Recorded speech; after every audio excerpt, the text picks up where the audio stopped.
I refuse." A collective gasp rippled through the grand hall, silencing the murmurs of the elite. Marcus Blackwood, the region's most ruthless alpha, narrowed his eyes, his pupils dilating with dangerous intent. "What did you say?" "Omega," he growled. "I said," her voice trembled, yet her chin lifted in defiance, "I cannot marry you, because I have already found my fated mate." The heavy oak doors of the cathedral burst open with a thunderous crash. A stranger stepped out of the shadows, his eyes the color of a storm, locking onto her instantly. "She is correct," he declared, "and she belongs to me." The silence that followed the stranger's declaration was heavier than the velvet drapes adorning the Blackwood Estate's ceremonial hall. It was a silence born of shock, quickly fermenting into outrage. Vivian Clark stood at the altar, her hands shaking beneath the layers of cheap white lace her uncle had forced her into. Her heart hammered against her ribs like a trapped bird. Frantic and desperate, she had not expected the doors to open. She had not expected anyone to come. She had lied about finding a fated mate only moments ago, a desperate, clawing attempt to buy herself one more second of freedom before Marcus Blackwood clamped his claiming bite onto her neck. But now, looking at the man striding down the aisle, the lie tasted like ash, because the moment he had stepped into the room, the air had changed. It was no longer stale with the scent of expensive perfume and Marcus's cloying, aggressive musk. The air was now sharp, smelling of ozone, rain on dry earth, and deep, ancient pine. It was the scent of home she had never known. Marcus Blackwood descended the steps of the altar, his heavy boots thudding against the marble. He was a large man, broad-shouldered and thick-necked, accustomed to getting exactly what he wanted. "Who do you think you are?" Marcus growled, his voice vibrating with an alpha's command. "Interrupting my union." The stranger didn't stop walking until he was merely 10 feet away. He was leaner than Marcus, but he moved with a predatory grace that made the other wolves in the room instinctively stiffen. He wore a dark trench coat that looked travel-worn, and his dark hair was swept back from a face that seemed carved from granite. "I am Callum Sterling," the stranger said. His voice was not a growl. It was a low baritone that seemed to resonate in Vivian's very bones. "And I am here to collect what is mine." A murmur of confusion swept through the guests. Sterling, the rogue alpha, the exile. Vivian felt a hand clamp painfully onto her upper arm. It was her uncle, Richard Clark. His fingers dug into her flesh, his nails biting in. "Ignore him, Marcus," Richard hissed, his face pale and sweating. "He is a madman, a stray dog. Proceed with the ceremony, Vivian. Say your vows." "She will say nothing," Callum said. He didn't shout, but his voice cut through Richard's panic like a blade. Callum finally looked away from Marcus and turned his gaze directly to Vivian. For the first time in her 23 years, Vivian felt truly seen, not as a debt to be paid, not as a weak omega to be pitied, and not as a pretty ornament for a warlord's collection. He looked at her as if she were the only source of gravity in the room. "Tell them, Vivian," Callum said softly. "Tell them what you feel." Vivian swallowed hard. The pull was undeniable. It was a physical tether, tugging at her navel, urging her to run to him. It was terrifying. Vivian started, her voice barely a whisper. "I feel the bond." "She's lying," Richard shrieked, shaking her. "She's a defective omega. She doesn't know what she feels." Marcus snarled and shoved Richard aside. He stepped in front of Vivian, blocking her view of Callum. "She was sold to me. Sterling. Her uncle's debt is substantial. She is payment. That is the law of the pack. Debt before destiny." "I don't care about your pack laws," Callum replied calmly. "But if it is a transaction you require, name the price." "You cannot afford her," Marcus sneered. "Double the debt," Callum said instantly. "Paid in gold bullion, delivered to your treasury within the hour." The hall gasped. The Clark family debt was legendary, a mountain of bad investments and gambling losses accumulated by her uncle over a decade. Doubling it was a fortune that could buy a small country. Richard's eyes widened, greed instantly warring with fear. He looked from Marcus to Callum, his mouth opening and closing like a fish. "I don't just want money," Marcus spat, his ego bruised. "I want her. I want to break her." Callum's expression darkened. The temperature in the room seemed to drop 10 degrees. A low, vibrating growl started deep in his chest, a sound so primal that several guests near the aisle whimpered and stepped back. "Then we invoke the old ways," Callum said, his gray eyes turning to slits of liquid silver. "The mate trial, right here, right now." Marcus froze. The mate trial was archaic, a duel of dominance. To refuse was to admit weakness. To accept was to risk death. But Marcus looked at Callum lean, travel-weary, seemingly alone, and then looked at his own guards surrounding the room. He smirked. "Fine," Marcus said, rolling his shoulders. "I'll kill you. Take your gold, and then take the girl anyway." "No!" Vivian screamed, instinctively stepping forward. But before she could move, the violence erupted. It wasn't a long, drawn-out duel. It was a blur of motion. Marcus lunged, shifting partially, his claws extending. Callum didn't even shift. He simply sidestepped with impossible speed, seized Marcus by the throat, and slammed him into the stone floor with a force that cracked the marble. Dust rose into the air. The impact shook the stained glass windows. Callum stood over the gasping alpha, his hand still wrapped around Marcus's windpipe. He looked up at the shocked crowd, his eyes glowing. "Does anyone else wish to challenge the bond?" Callum asked. Silence.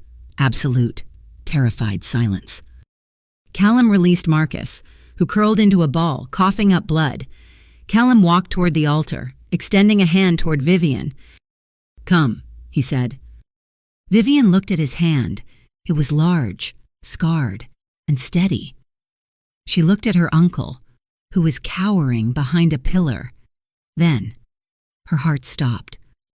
"Sophie," Vivian whispered. She turned to the front row.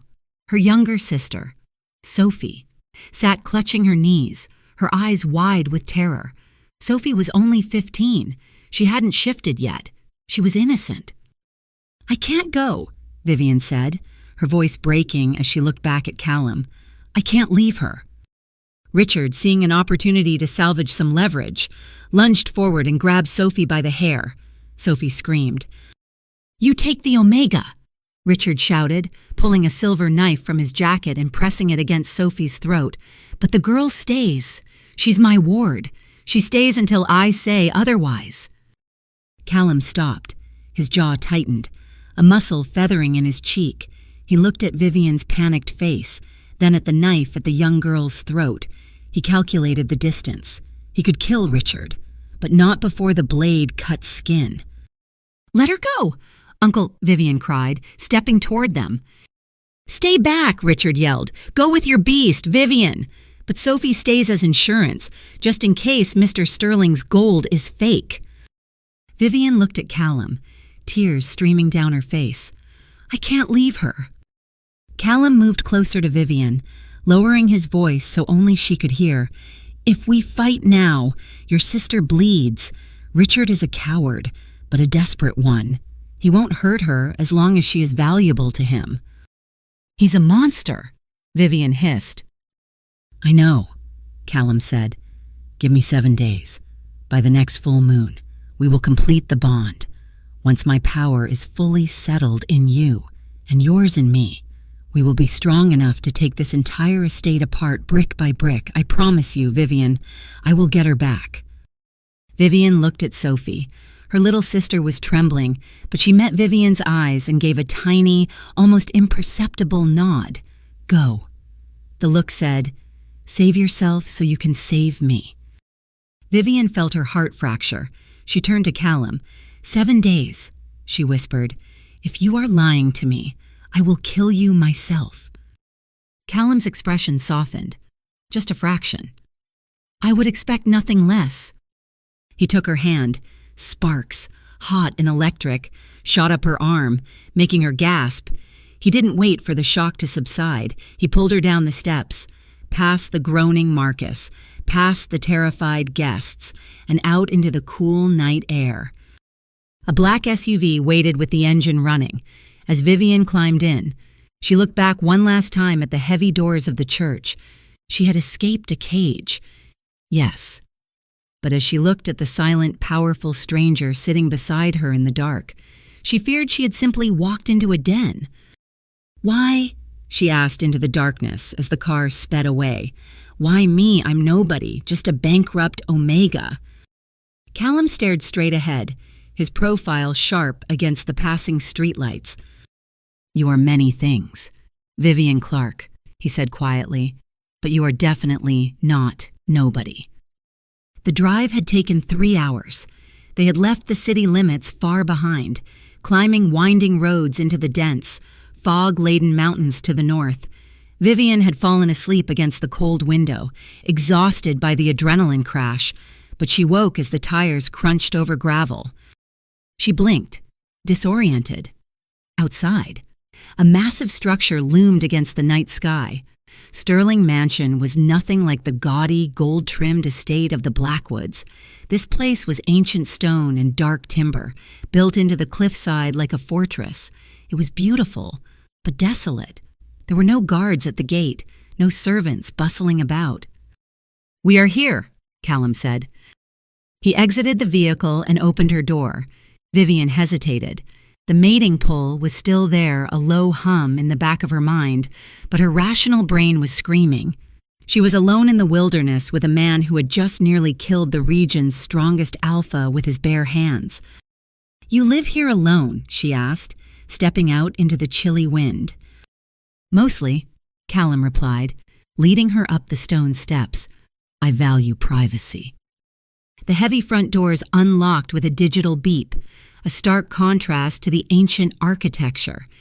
Inside, the foyer was cavernous. The furniture was covered in dust sheets, save for a clear path leading to a grand staircase. It didn't look like a home.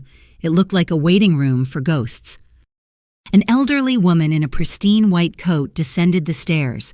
She had severe glasses and hair pulled back in a tight bun, but her eyes were kind. "You're late," the woman said, checking a pocket watch. "And you're bleeding. Callum." "It's not mine," Callum dismissed, shrugging off his trench coat.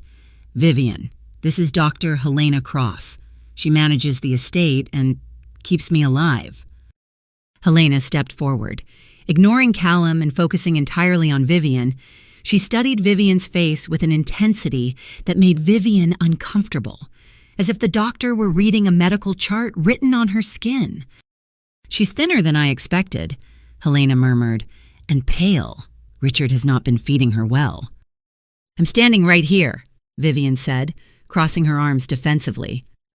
Helena smiled, the expression crinkling the corners of her eyes. "My apologies, my dear. It is a relief to finally meet you.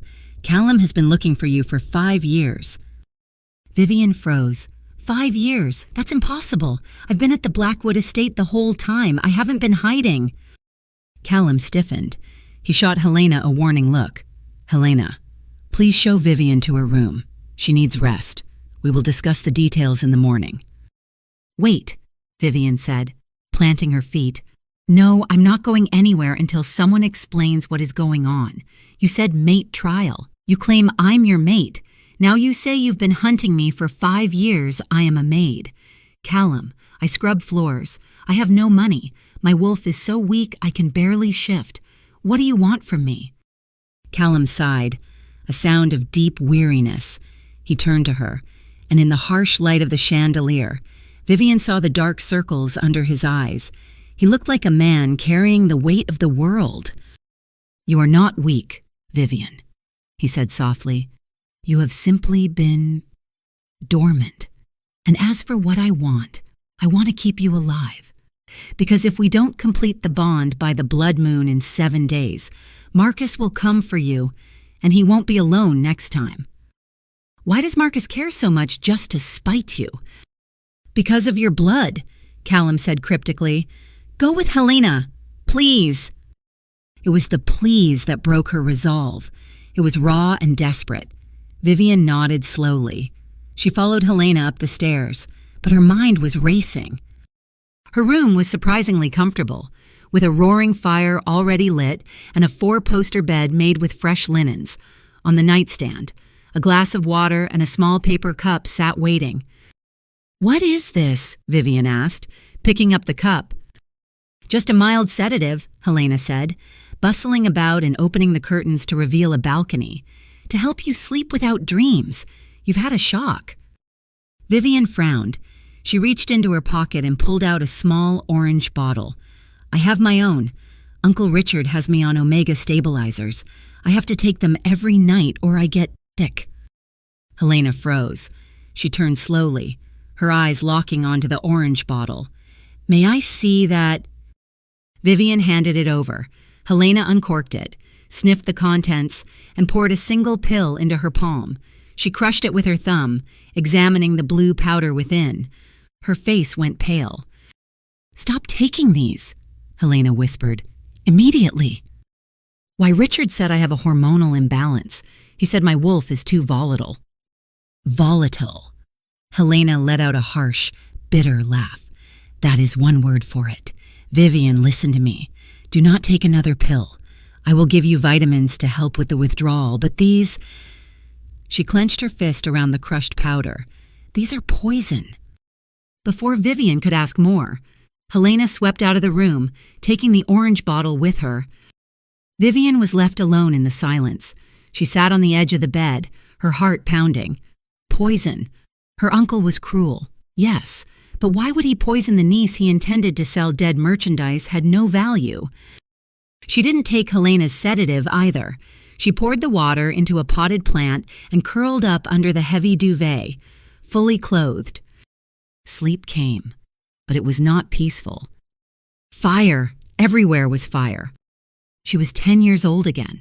The smell of burning timber and melting plastic filled her nose. She was screaming for her mother. A beam crashed down in front of her, blocking the hallway. In the dream, she didn't cower. She didn't cry. She felt a surge of heat in her chest.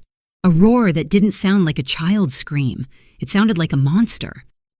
She reached out with her hands. In the nightmare, her hands were not small and pink. They were covered in silver fur, tipped with claws that glowed like moonlight. She grabbed the burning beam, a piece of wood that should have weighed 500 pounds, and threw it aside like a twig. Pain seared her wrist, a brand, a mark burning into her flesh. Vivian, run, her father's voice. Alexander Clark. Not without you, she roared back. Vivian woke with a gasp.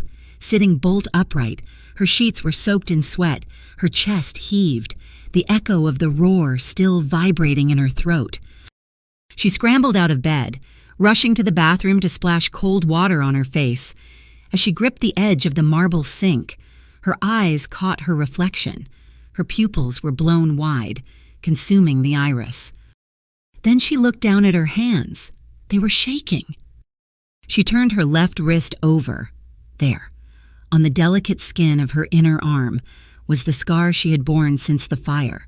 She had always been told it was a burn from falling debris. But in the harsh light of the bathroom, tracing it with her finger, it didn't look like a chaotic burn. The scar tissue formed a shape, a jagged, distinct shape. It looked like a crown. What am I? She whispered to the empty room. Needing air, she walked out onto the balcony. The night was cold, the moon hanging heavy and silver above the mountains. Below, on the terrace, she heard a voice. She crept to the railing and peered over. Callum was pacing the stone terrace below, a phone pressed to his ear. He had shed his jacket, and through his thin white shirt, she could see bandages wrapped around his torso. I found her, Silas, Callum said, his voice low but carrying in the quiet night. Yes, she is here. Pause. No, she doesn't know. Callum continued, sounding agitated. She thinks she's a broken omega. Richard has been drugging her for a decade to keep it suppressed. Helena confirmed it tonight. Vivian held her breath, her knuckles white on the railing. "We have to move fast," Callum said. "If the Covenant finds out Alexander Clark's daughter has surfaced, they will burn the world down to get to her. We have to trigger the awakening before they arrive." Vivian clamped a hand over her mouth to stifle a gasp. Alexander Clark's daughter. Everyone knew who her father was. He was a businessman who died in a fire. Why would a Covenant care about her? Callum stopped pacing. He looked out toward the dark forest line.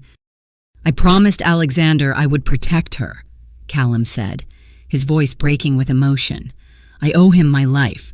But Silas, seeing her today, smelling her, it's getting harder to remember this is just a mission.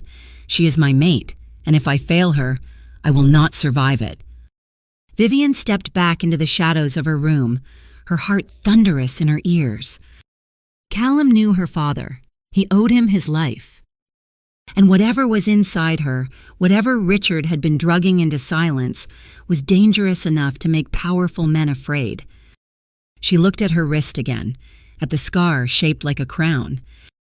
"I am not a maid," she whispered, a sudden, terrifying strength flickering in her chest. Vivian grabbed her coat. She wasn't going to wait 7 days to find out the truth.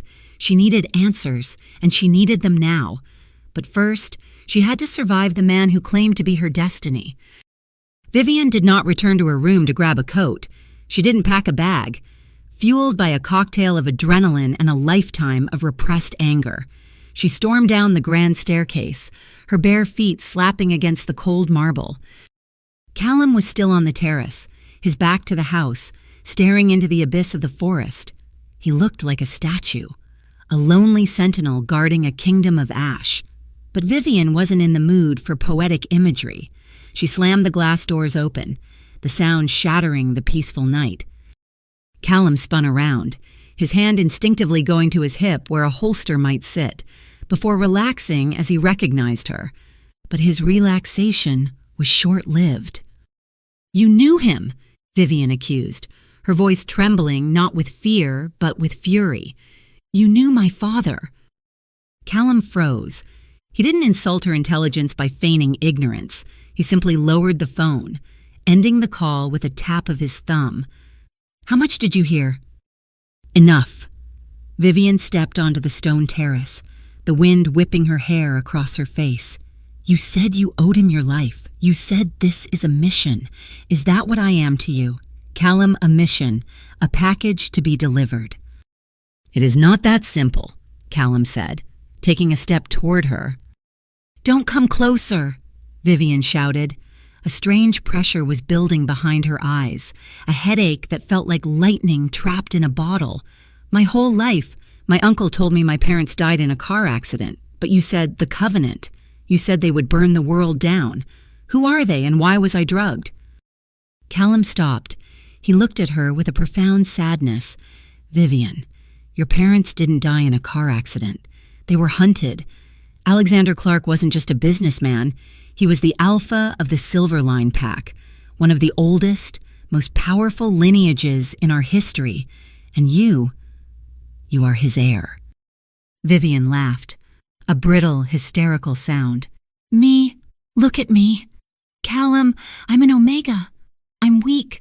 I can't even lift a heavy tray without my hands shaking. I haven't shifted since I was 13 because my wolf is broken." "Your wolf isn't broken." Dr. Helena's voice came from the doorway. The doctor stepped out, holding the orange bottle of pills Vivian had surrendered earlier. Her face was grim. "It has been caged." Helena walked over to the patio table and set the bottle down as if it were a live grenade. "I analyzed the compound," Helena explained, her tone clinical but her eyes soft. "It's a high-grade neurotoxin mixed with wolfsbane and synthetic suppressants. It's designed to target the pituitary gland and the adrenal cortex. It literally stops your body from producing the hormones needed to shift. It forces your aura to shrink, mimicking the signature of an omega." Vivian stared at the bottle. "Uncle Richard, He gave me these. He said they would help my anxiety. He gave them to you because he was terrified, Callum said, his voice dropping to a low growl. He wasn't protecting you, Vivian. He was hiding you. An Omega is invisible. An Omega is safe to abuse, to sell, to ignore, but a female alpha. Vivian blinked. The words hung in the air, heavy and foreign. Female, alpha. They are exceedingly rare, Helena said. 1 in 10,000. They possess physical strength rivaling any male alpha, and a command voice that can bring a pack to its knees. If you had manifested at 13, everyone would have known who you were. The Covenant, the group that killed your mother and destroyed your father's pack, would have found you instantly. Vivian felt the world tilting. The headache spiked, turning into a blinding agony. She grabbed the terrace railing, her knees buckling. Vivian! Callum moved instantly, catching her before she hit the ground. His arms were hot, solid bands of muscle around her, but his touch didn't soothe her this time. It felt like fire meeting gasoline. It hurts. Vivian gasped, clutching her stomach. A wave of nausea rolled over her. Her bones felt like they were vibrating, grinding against each other. Make it stop. It's the withdrawal, Helena said urgently, kneeling beside them. Her body is metabolizing the last of the suppressants. The dam is breaking. Callum, her wolf has been asleep for 10 years. She's waking up, and she's angry. Get her inside, Callum ordered, scooping Vivian up into his arms effortlessly. He carried her not to the guest room, but to the master suite, a massive room dominated by the scent of sandalwood and rain. He laid her on the bed, but Vivian couldn't lie still. Her body arched, a scream tearing from her throat as her spine popped audibly. "Let me go!" she screamed, her voice distorting, layering with a guttural growl that didn't sound human. I need to. You need to shift, Callum said, pinning her wrists gently to the bed to keep her from clawing at her own skin.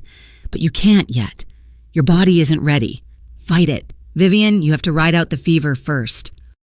For the next 4 hours, Vivian existed in a hellscape of pain. It felt as though her blood was boiling. Every muscle fiber tore and knit itself back together. She hallucinated seeing her uncle's face laughing, seeing Marcus Blackwood's teeth, seeing a fire that consumed everything. Through it all, there was an anchor. Callum didn't leave her side. He wiped the sweat from her forehead with a cool cloth. He held her when she thrashed. He let her dig her nails into his forearms until he bled, never flinching, never complaining. Why? She croaked during a moment of clarity, her voice raspy. She looked up at him, seeing the blood on his arm where she had scratched him. Why are you doing this? Because 5 years ago, I was a boy with nothing, Callum whispered, brushing damp hair from her face. My pack was slaughtered. I was running, bleeding out in the snow. Your father found me. He didn't ask who I was. He stitched me up. He gave me a purpose. He told me that one day his daughter would need a shield. I swore an oath. He paused, his gray eyes locking onto hers. The intensity in them stole her breath. But this isn't just about the oath anymore. Vivian, when I saw you in that church, when I smelled you, the oath became secondary. You are my mate. Your pain is my pain. Vivian looked at him, really looked at him. This wasn't the monster the tabloids painted. This was a man who had known loss, just like her. A man who was offering her something she had never had protection without conditions. Slowly, the pain began to recede, replaced by a hum of energy. It was a terrifying power, buzzing under her skin like a live wire. She felt expansive. She could hear the heartbeat of a mouse in the walls. She could smell the pine trees 3 miles away. The fever is breaking, Helena announced from the doorway, looking exhausted. She's stable, but she needs food, massive amounts of it. As if on cue, Vivian's stomach roared. Helena brought a tray loaded with steak, eggs, and bread. Vivian ate with a voraciousness that would have embarrassed her a day ago. Now, It felt natural. As she finished, her phone, which Helena had retrieved from her coat pocket, buzzed on the nightstand. Vivian froze. It was a text from Sophie. "Sis, please help. Uncle R took me to the basement. He's making me touch things, old things. I see bad pictures. He's talking about a map. I'm scared." Vivian dropped the fork. The metal clattered against the porcelain plate.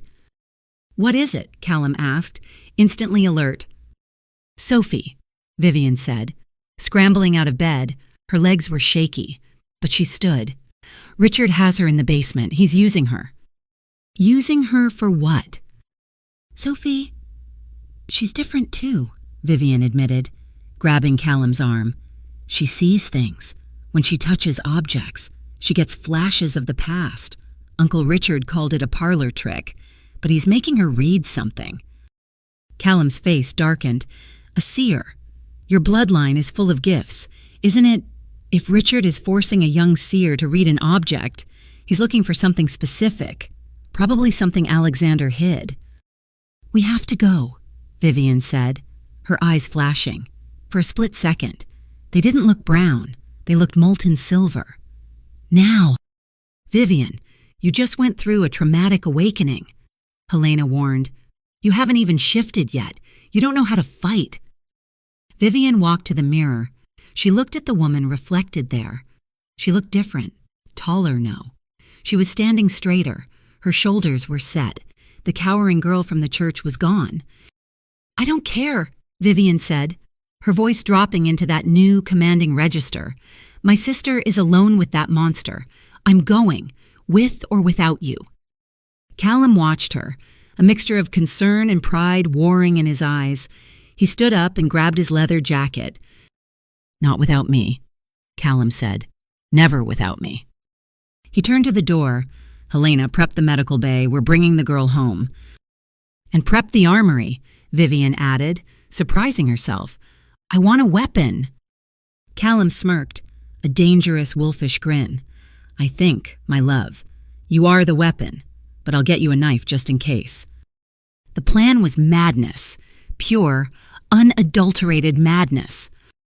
They were 3 people against a fortified estate, the Blackwood Mansion, where Richard and Sophie were currently staying as guests, was crawling with Marcus's security detail. Wolves patrolled the perimeter. Cameras swept every angle. "We can't go in through the front," Callum said, spreading a blueprint of the estate on the hood of the SUV. They had parked a mile out, hidden in the dense tree line. "Marcus will be expecting a frontal assault. He wants me to challenge him again." "So we disappoint him," Vivian said. She was dressed in tactical gear. Callum had provided black cargo pants, boots, and a fitted jacket. It felt strange to wear clothes that weren't maids' uniforms or cheap dresses. It felt empowering. "There's a service entrance here." Vivian pointed to a small door on the west wing. "It leads to the kitchens. The ventilation system is old. It bypasses the internal motion sensors because the heat from the ovens sets them off." Callum looked at her, impressed.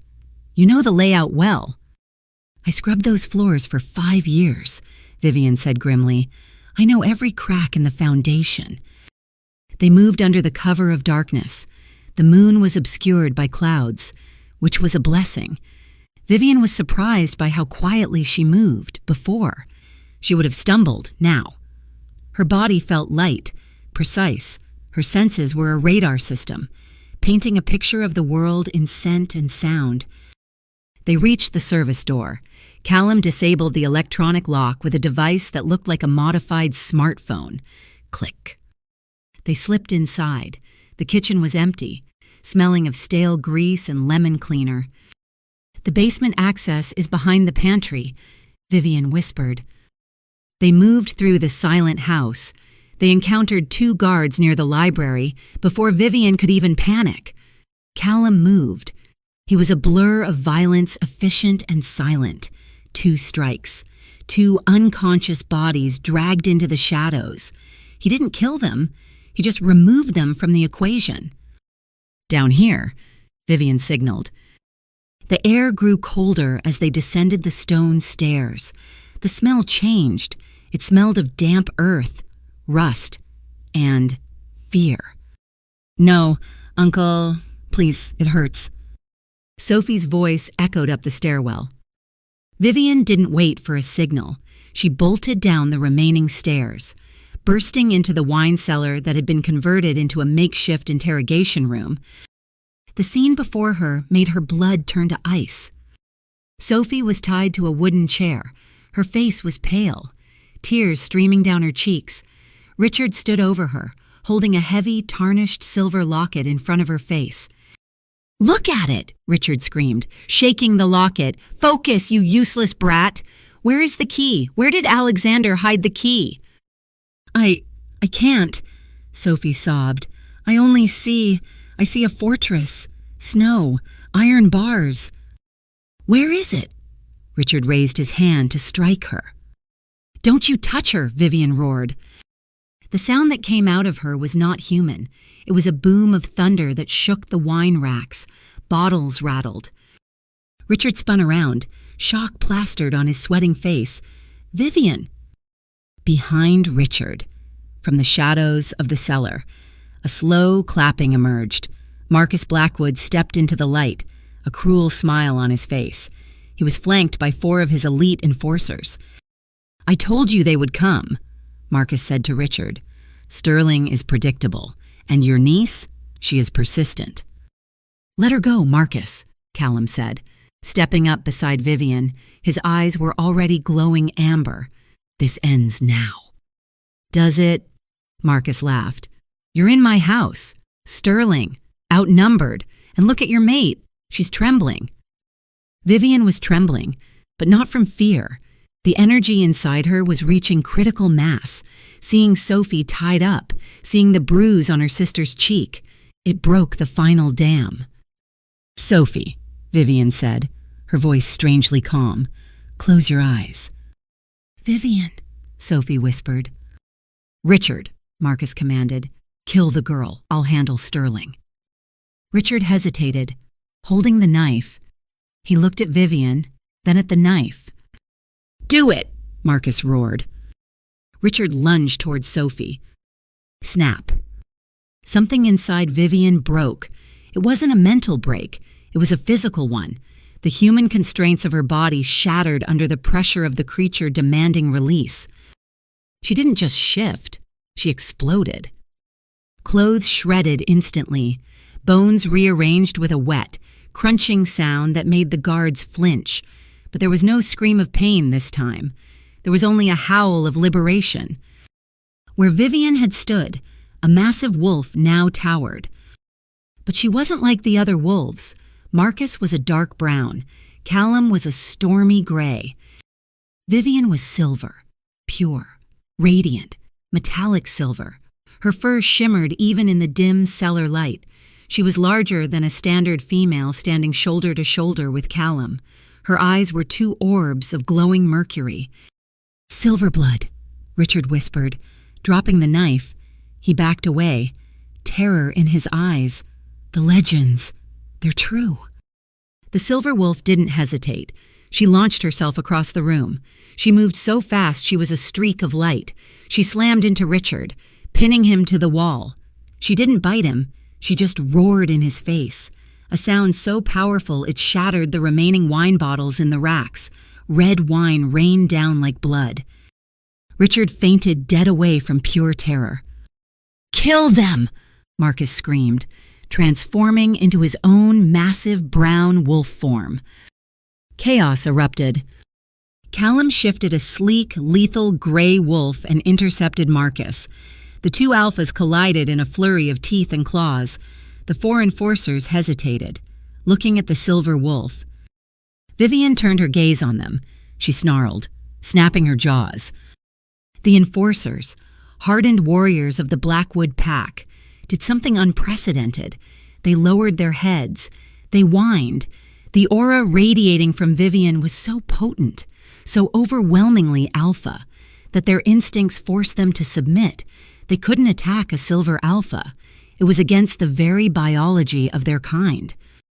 Taking advantage of the confusion, Vivian shifted back to human form naked, unashamed, and furious.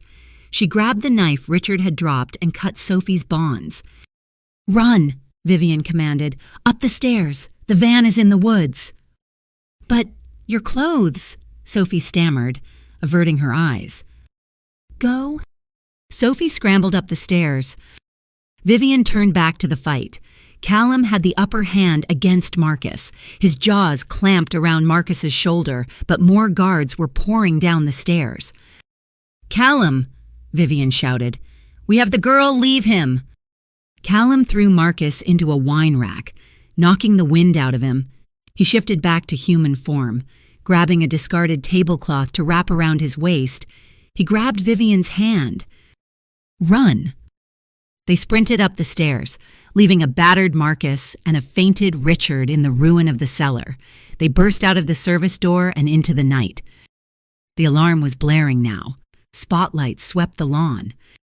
This way, Callum led them toward the tree line where Sophie was waiting. They dove into the forest, branches whipping their faces. They didn't stop running until they reached the SUV. They piled in, gasping for breath. Callum gunned the engine, and the vehicle tore away down the mountain road. Silence reigned in the car for a full minute, broken only by their heavy breathing. "You," Sophie whispered from the back seat, staring at Vivian. "You turned into a giant silver dog." Vivian looked down at her hands. They were covered in dust and Richard's cologne, but they were steady. "It's a wolf, Soph." "And you," Sophie pointed at Callum. "You're one too." "Yes," Callum said, his eyes on the rearview mirror to check for pursuit. Sophie slumped back in the seat. "Okay, cool, family secret, got it." She reached into her pocket and pulled out the tarnished silver locket. "I stole this while Uncle Richard was fainting." Callum slammed on the brakes, pulling the car onto the shoulder of the deserted road. He turned around. "You have the locket." Sophie nodded. She handed it to Vivian. Vivian held the cold metal. It was heavy. On the front, the crest of the Clark family was engraved a wolf wearing a crown. "Soph," Vivian said gently, "in the basement, you said you saw something. You said, no, iron bars." Sophie's eyes filled with tears. She looked at Vivian, her lower lip trembling.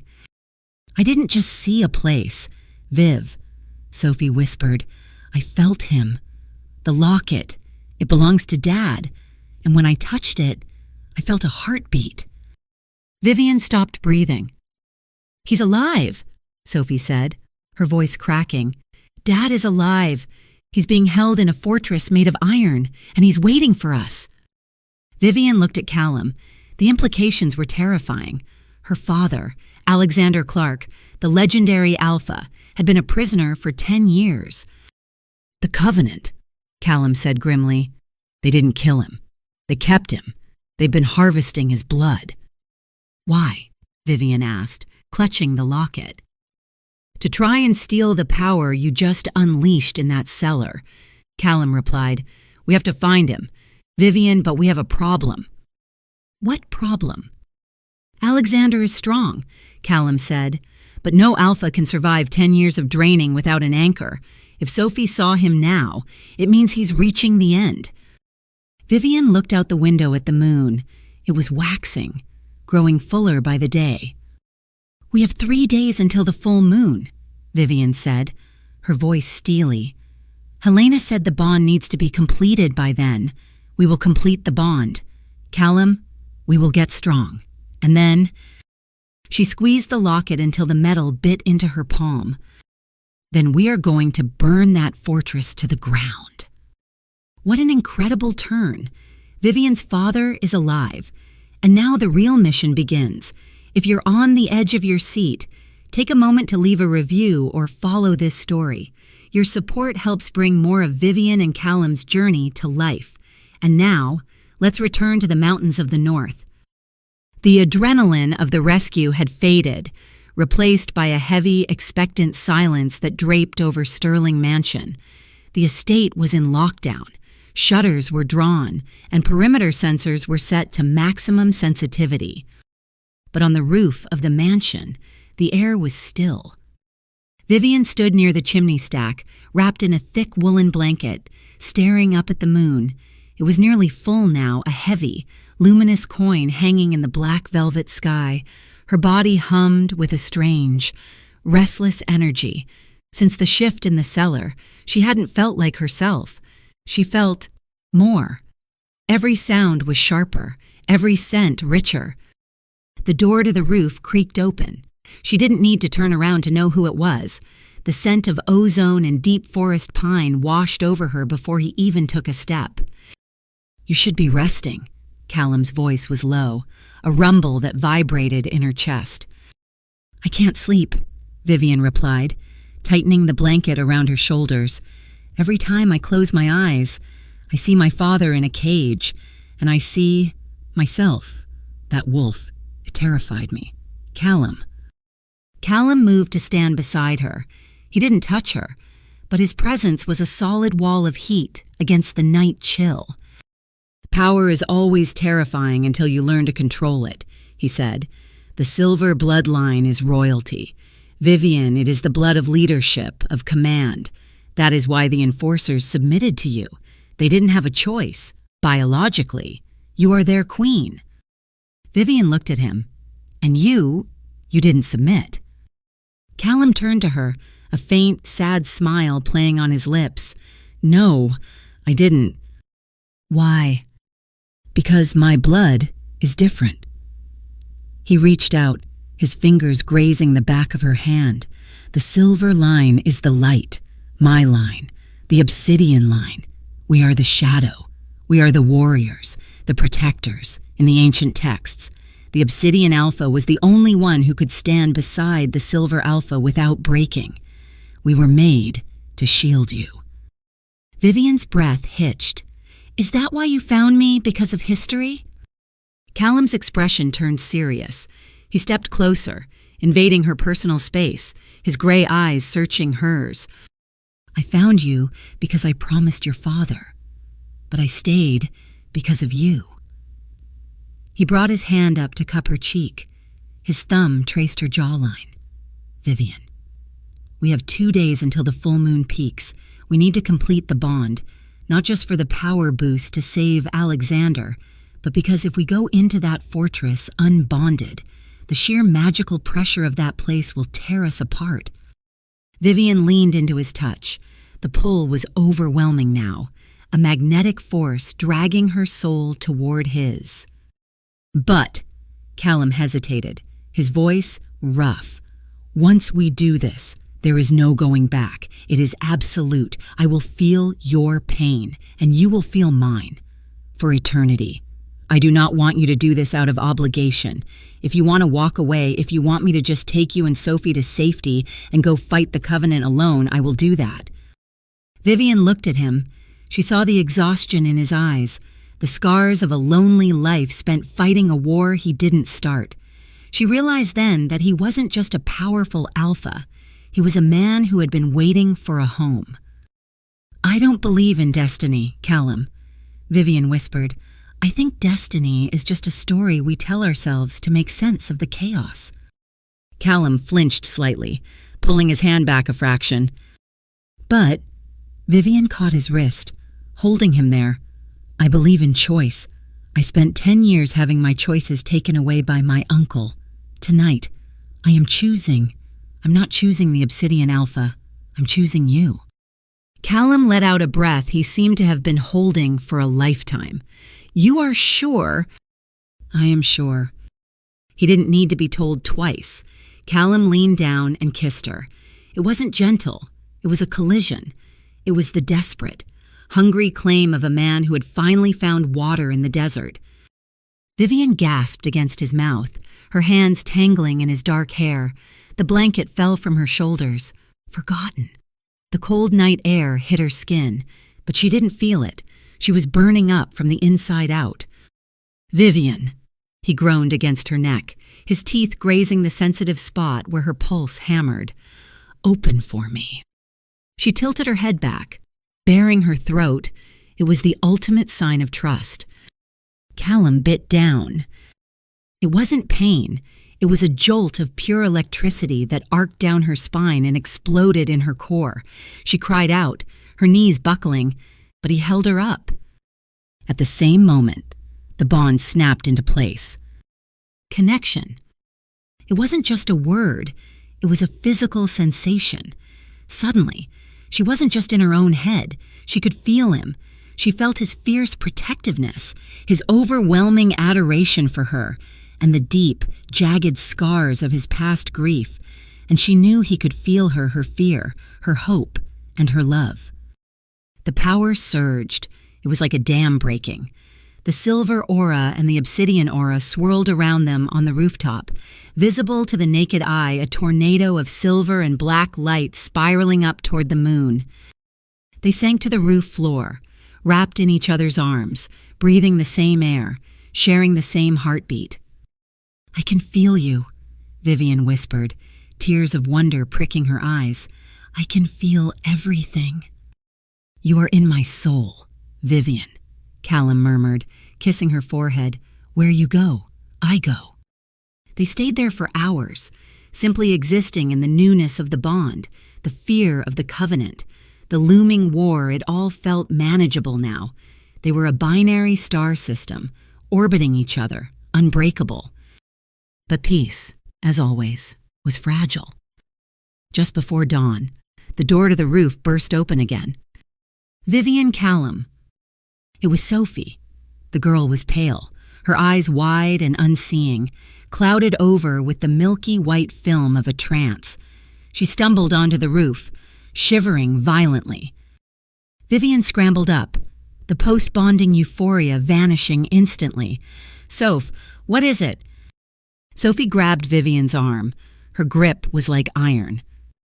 "I saw it," Sophie gasped, blinking rapidly as her normal eye color returned. "The path to the fortress. We're going to walk into a trap." "We know it's a trap, Sophie," Callum said, pulling his shirt back on. "The Covenant knows we're coming." "No." Sophie shook her head frantically. "Not that kind of trap. I saw a knife, but it wasn't held by an enemy." Vivian went cold. "What do you mean?" Sophie looked at Callum, then at Vivian, her voice trembling with the weight of her vision. "The gate will only open from the inside," Sophie whispered, "and the person who opens it, the person who leads us into the dark, is one of us. There is a traitor in the pack." Vivian looked at Callum. He looked back, his jaw tightening. There were only 5 people in the house right now: Vivian, Callum, Sophie, and Dr. Helena and Derek, the head of Callum's security detail who had arrived an hour ago to prep the transport. "Who?" Callum asked Darky. "I couldn't see the face," Sophie sobbed. "I just saw a hand and a ring with a red stone." The journey north was a silent, tense affair. They traveled in a heavy-duty tactical transport, an armored behemoth designed to withstand landmines outside. The landscape shifted from lush pine forests to barren, rocky tundra as they crossed into the unclaimed territories.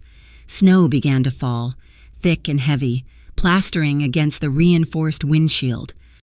Inside the vehicle, the atmosphere was suffocating. Callum drove, his knuckles white on the steering wheel. Vivian sat in the passenger seat, her hand resting on the dashboard, her senses extended outward, scanning for threats, in the back. Sophie sat huddled between Dr. Helena and Derek. Vivian watched Derek in the rearview mirror. He was a large, taciturn man who had served with Callum for 3 years. He was cleaning a rifle, his movements methodical. On his finger, he wore a simple black wedding band, no red stone.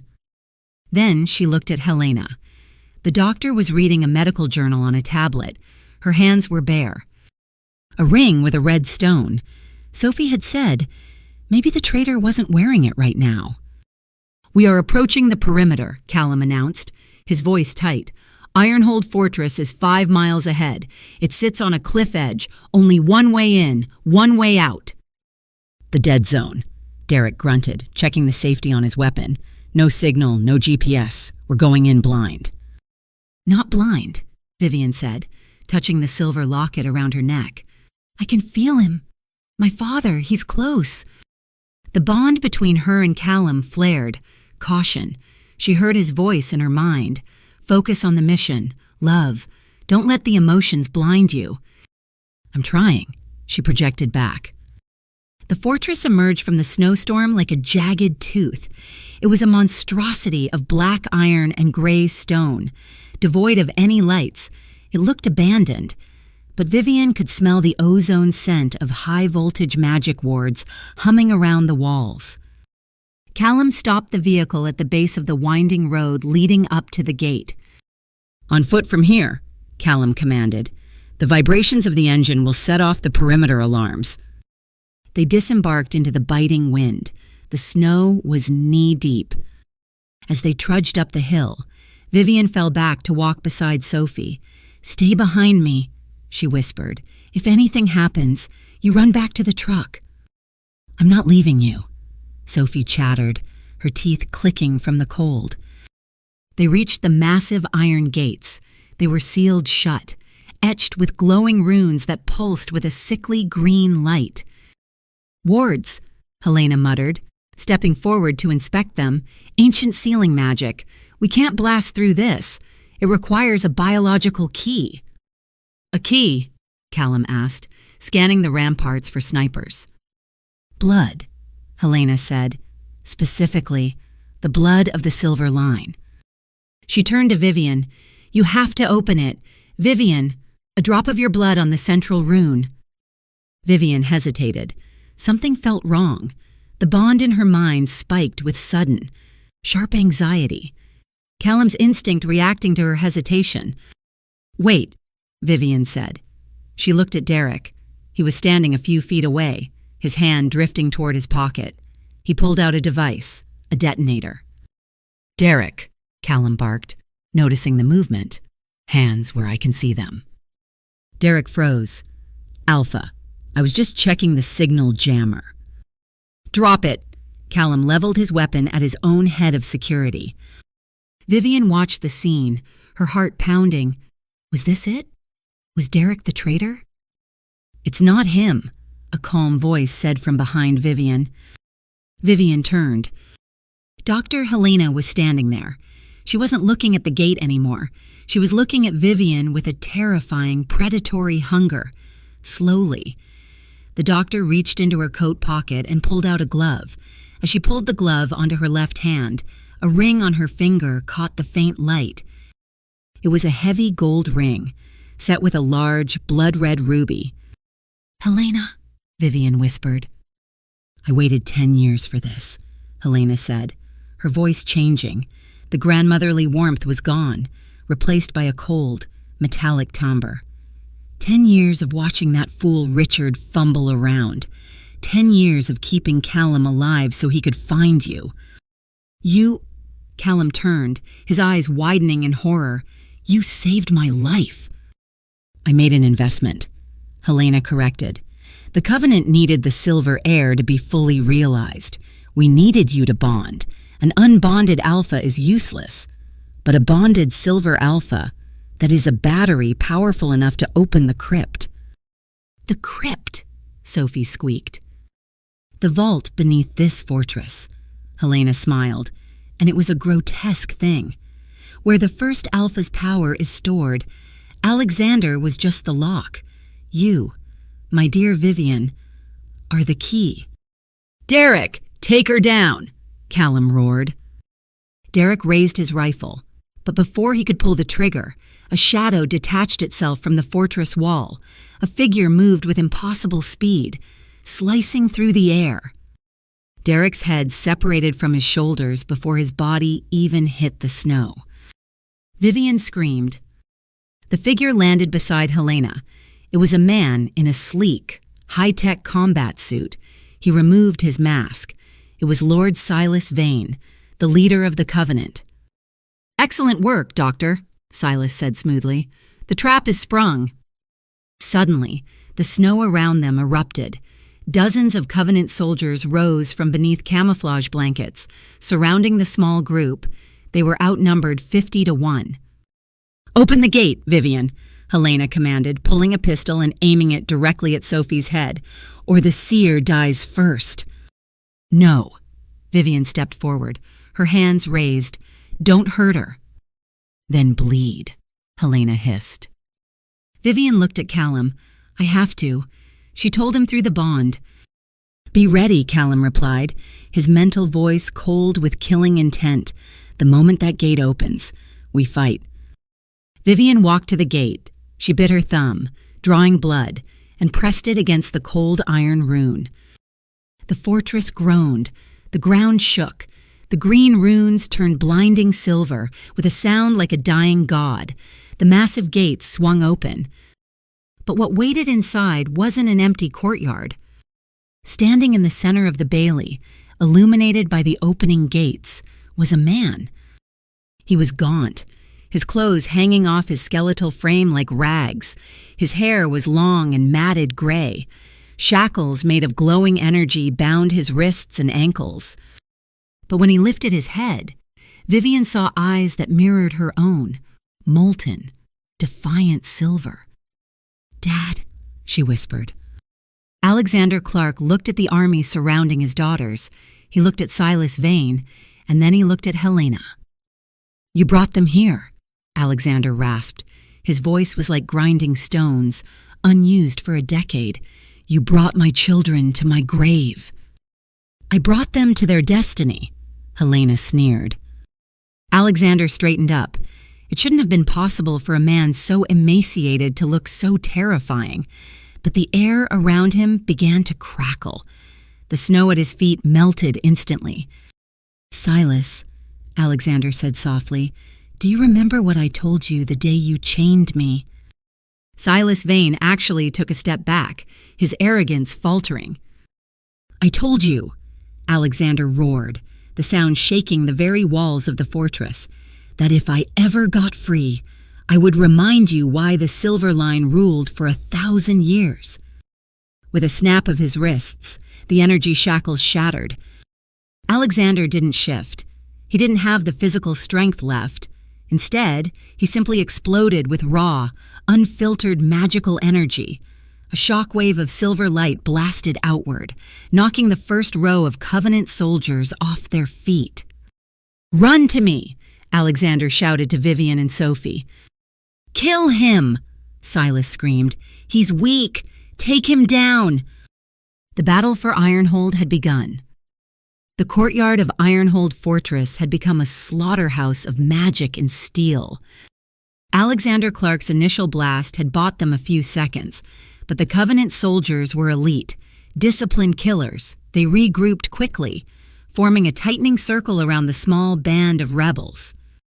Vivian fought back-to-back with Callum. The bond between them was a roaring river of shared instinct. When a soldier lunged at Vivian's left, Callum was already there, his obsidian sword snatched from a fallen guard, severing the attacker's arm. When a sniper took aim at Callum, Vivian sensed it through the bond and unleashed a pulse of silver energy that shattered the rifleman's perch.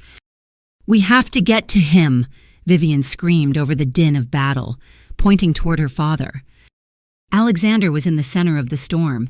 He moved with a ghostly, terrifying grace. He didn't use weapons. He used pure force. A wave of his hand sent 5 men flying into the stone walls with bone-crushing impact, but Vivian could see the toll it was taking with every burst of magic. Alexander's skin grew grayer, his movement slightly slower. He was coughing up black blood. "He's burning his life force," Callum shouted, parrying a blow from a heavy axe. "He can't keep this up." "Sophie, stay down," Vivian ordered, shoving her sister behind a pile of rubble. Vivian shifted. The silver wolf emerged, massive and radiant. She tore through the Covenant line, her jaws crushing armor like tin foil. Callum shifted beside her, the gray wolf guarding her flank. Together, they carved a path through the chaos, reaching Alexander just as he stumbled. Vivian shifted back to human form, catching her father before he fell. He felt incredibly light, like a bird made of hollow bones. "Dad," she gasped. "We're here. We're getting you out." Alexander looked up at her. His eyes were dimming. the molten silver fading to a dull gray. He smiled, and blood stained his teeth. "My beautiful girl," he wheezed, "you look just like your mother." "How touching," a voice sneered. Silas Vane walked through the battlefield, unbothered by the violence. Dr. Helena walked beside him, her face twisted in a cruel mask. "It's over, Alexander," Silas said. "Look at you. You're a battery that's run dry. Surrender the girl, and I will let you die quickly." Alexander straightened up, leaning heavily on Vivian. "You never understood the silver blood. Silas, you thought it was a weapon. It isn't. It's a lock." Silas frowned. "What are you babbling about?" Alexander turned to Vivian. His gaze was intense, lucid, and heartbreakingly final. "Vivian, listen to me," he whispered rapidly. "The Covenant cannot be defeated by fighting. They are too many. They are everywhere, but they are bound to this place. Their power draws from the crypt below us." "So we destroy the crypt," Callum said, stepping up to shield them. "No," Alexander shook his head. "We seal it, permanently. There is a ritual, the final seal. It requires the total sacrifice of a silver alpha's life essence." Vivian felt her heart stop. No, Dad, don't say that." "I've been dying for 10 years. Sweet girl," Alexander said softly, wiping a tear from her cheek with a thumb that trembled. "Helena's poison is in my marrow. I have hours left. At best, let me use them. Let me buy you a future." "I just found you!" Vivian screamed, her voice cracking. "I won't let you go." "You aren't losing me," Alexander said, pressing his hand over her heart. "I live in you, and in Sophie. But you must go, now. Get clear of the fortress." "Alexander!" Silas roared, sensing the shift in the air. "Kill them all." The Covenant army surged forward. "Go!" Alexander shoved Vivian into Callum's arms. "Callum, take them. That is an Alpha's order." Callum looked at the dying legend, then at his weeping mate. He made the hardest choice of his life. He nodded. "I will keep them safe," Callum vowed. He grabbed Vivian, who was thrashing and screaming, and dragged her back toward the gate. Sophie scrambled after them, sobbing. Alexander stood alone in the center of the courtyard. He closed his eyes and took a deep breath. Silas Vane charged, his sword raised, aiming for Alexander's neck. Helena raised her pistol. Alexander opened his eyes. They were no longer gray. They were blinding, star white. "For my family," Alexander whispered. He clapped his hands together. It wasn't an explosion. It was an implosion of light. A sphere of pure, silent silver energy expanded from his body. It passed through the stone, through the iron, through the flesh. Silas Vane froze mid-stride. He looked down at his hands as they began to turn into dust. "No," Silas gasped. "Impossible." "No!"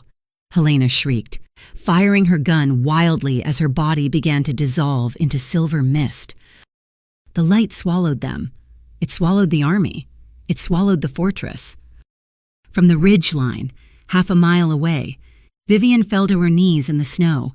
She watched as Ironhold Fortress was consumed by a pillar of light that pierced the clouds. It was beautiful. It was terrible.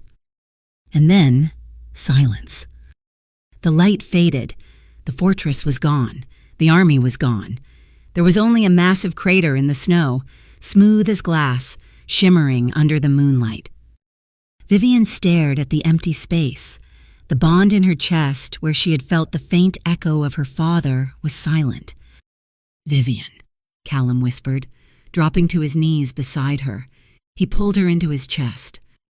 She didn't scream. She didn't cry. She just buried her face in his neck, gripping his coat until her knuckles turned white, and let out a low, keen sound of grief that the wind carried away into the night. The war was over, but the cost was everything. 6 months later. The morning sun spilled over the balcony of Sterling Mansion, bathing the stone in warm, golden light, The air was crisp, smelling of late spring, blooming wildflowers and thawing earth. Vivian stood at the railing, a steaming mug of tea in her hands. She wore a loose silk robe, her hair falling in soft waves down her back. She looked different than she had that night in the snow. Her eyes were clear. The shadows of trauma were still there, deep down, but they no longer defined her. Below, on the lawn, a group of wolves were training.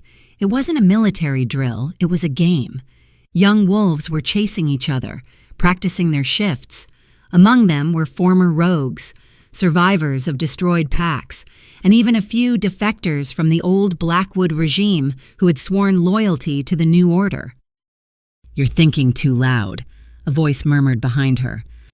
Strong arms wrapped around her waist. Callum rested his chin on her shoulder, pulling her back against his solid chest. "I was just watching them," Vivian said, leaning into him. "It's hard to believe it's peaceful. Sometimes I still wait for the alarm to ring." "The alarms are gone."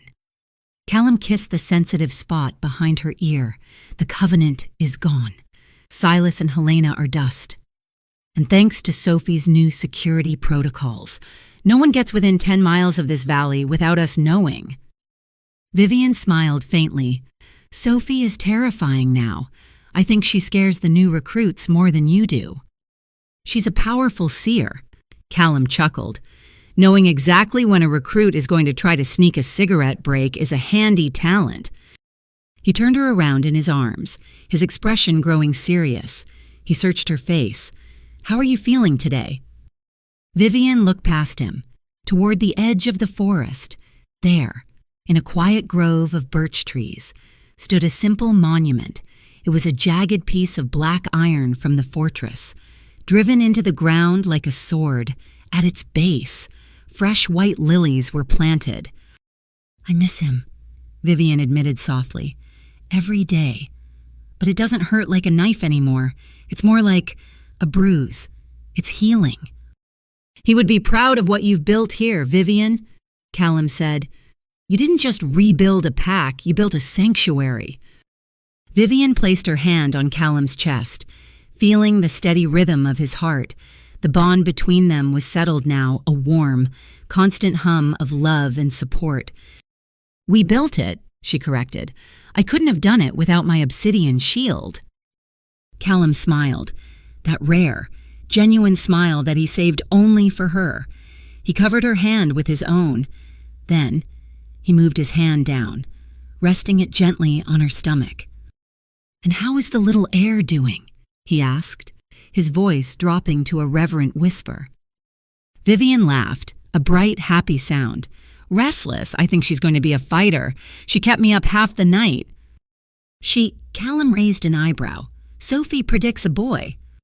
"Sophie's visions are vague on gender," Vivian teased, "but a mother knows it's a girl, and she's going to be trouble." Callum knelt down, pressing a kiss to her stomach through the silk robe. "Trouble is fine, as long as she has your eyes." He stood up and pulled her into a deep kiss. It was a kiss full of promise, full of a future that finally belonged to them.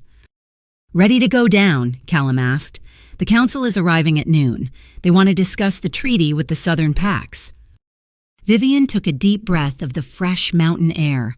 She straightened her spine, the silver alpha emerging. "Let's go," she said. "We have a world to change." 2 years later, the winter snow had returned, blanketing the valley in white. Inside the great hall of Sterling Mansion, a fire roared in the massive hearth. The room was filled with laughter. Sophie sat on the rug, dealing a deck of tarot cards for a group of mesmerized teenagers. She looked happy, her eyes bright and unclouded. On the sofa, Vivian sat with a book. Though she wasn't reading, she was watching the center of the room. Callum was on his hands and knees, growling playfully. Riding on his back was a toddler with wild, curly dark hair and eyes that shone like molten silver. "Faster! Daddy, faster!" the little girl squealed, clutching Callum's shirt. "Hold on tight, Luna," Callum roared, doing a mock buck that made the girl shriek with delight. Vivian watched them, her heart so full it felt like it might burst. Luna Clark Sterling, the first of the new bloodline. She carried the strength of the silver and the resilience of the obsidian. She was already showing signs of magic, levitating her toys when she didn't get her way. Callum collapsed onto the rug, feigning exhaustion, and Luna climbed onto his chest, patting his face with chubby hands. "You okay, Wolf?" Luna asked seriously. "I am defeated," Callum proclaimed dramatically. "The Queen has won." Luna giggled and kissed his nose. Then she looked up and saw Vivian watching. "Mama?" Luna scrambled up and ran toward the sofa. Vivian caught her, pulling her into her lap. She smelled of milk and pine, the perfect mix of her parents. Callum joined them on the sofa, wrapping his arm around both of them. He looked at his wife, then at his daughter, and finally at the peaceful, thriving house around them. "No regrets?" Callum asked quietly, echoing the question he had asked her on the roof years ago. Vivian leaned her head on his shoulder, watching the firelight dance in Luna's silver eyes. "Not one," Vivian whispered. "We made it home. Callum." Outside, the moon rose high above the mountains, silver and bright, watching over the pack that slept safely beneath its light.